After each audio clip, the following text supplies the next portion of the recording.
நம்ம வீட்டில் மாதத்துக்கு ஒரு முறை மளிகை ஜாமான், வாரத்துக்கு ஒரு முறை காய்கறி, இது மாதிரி தேவைப்படுற எல்லாத்தையும் ப்ரிப்பேராக வாங்கி வச்சுருந்தாலும் அப்பப்போ சில பொருள் தேவைப்படுற மாதிரி இருக்குது. அது மாதிரி இன்றைக்கி நான் வாங்கிட்டு வந்த பொருள்லாம் என்னென்னு பார்க்கலாம். இன்றைக்கி நான் இந்த மலாட்டை பயிர் வாங்கிட்டு வந்தேன். இது வந்து 1 கிலோ வாங்கிட்டு வந்தேன். இப்போ நாங்கள் சாப்பிட்டு இந்த அளவுக்கு தான் இருக்குது. எங்கள் ஊரில் இருக்க சூப்பர் மார்க்கெட்டு, மளிகை கடை, இது மாதிரி எல்லா இடத்துலையும் நான் போய் தேடி பார்த்தேன். ஆனால் அங்கெல்லாம் இருக்க மலாட்டையை விட இந்த மலாட்டை வந்து எனக்கு ஃப்ரெஷ்ஷாகவும் சாப்பிட டேஸ்ட்டாகவும் இருந்துச்சு. இது வந்து எங்கள் ஊரில் இருக்க ஒரு தானிய மண்டியில் தான் வாங்கினேன். இது வந்து கிலோ 130 ரூபான்னு வாங்கிட்டு வந்தேன். இதுக்கப்புறம் காரப்பொரி செய்யலான்னு சொல்லிட்டு இந்த பொரி வாங்கிட்டு வந்திருக்கேன்.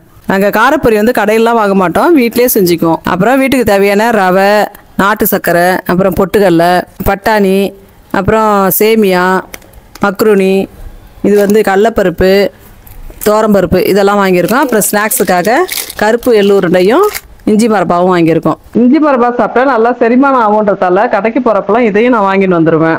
மஞ்சத்தூள் அரைக்கிறதுக்காக விரலி மஞ்சள் வாங்கியிருக்கேன். 1 கிலோ வந்து விரலி மஞ்சள் வாங்கியிருக்கேன். இதுக்கப்புறம் மரசெக்கில் ஆடின மல்லாட்டெண்ணெய் 1 லிட்டரும், நல்லெண்ணெய் 1/2 லிட்டரும் வாங்கிட்டு வந்திருக்கோம். இந்த மாதிரி இந்த மரசெக்கு வந்து எங்கள் ஊரில் எங்கே ஆட்டுறாங்கன்னு இவ்வளோ நாள் எங்களுக்கு தெரியாமே இருந்துச்சு.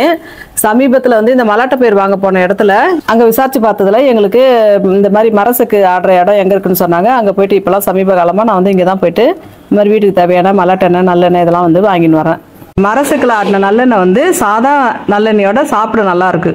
இட்லி பொடியெல்லாம் போட்டு நல்லா குழச்சி சாப்பிட்றதுக்கு நல்லா சூப்பராக இருக்குது. இப்போ ரம்ஜான் நோன்பு ஆரம்பிச்சிட்டதால கஞ்சி கூட வச்சு சாப்பிட்றதுக்காக அப்பப்போ நாங்கள் இந்த மாதிரி ஸ்நாக்ஸ்லாம் வாங்கிக்குவோம். அதுக்கப்புறம் கொஞ்சம் பழலாமும் வாங்கிட்டு வந்திருக்கோம். ஆப்பிள், ஆரஞ்சு, அப்புறம் சப்போட்டா இது எல்லாத்தையும் இன்றைக்கி வாங்கிட்டு வந்திருக்கோம்.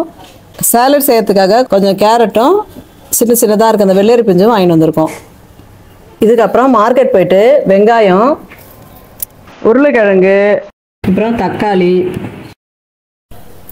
பீட்ரூட், கோஸு, காலிஃப்ளவர், அப்புறம் தேங்காய் இதெல்லாம் வாங்கிட்டு வந்திருக்கோம். இந்த வீடியோ உங்களுக்கு எப்படி இருந்துச்சுன்னு சொல்லுங்கள். வீடியோ பிடிச்சிருந்தா சப்ஸ்கிரைப் பண்ணுங்கள். இயற்கையை நேசிப்போம்.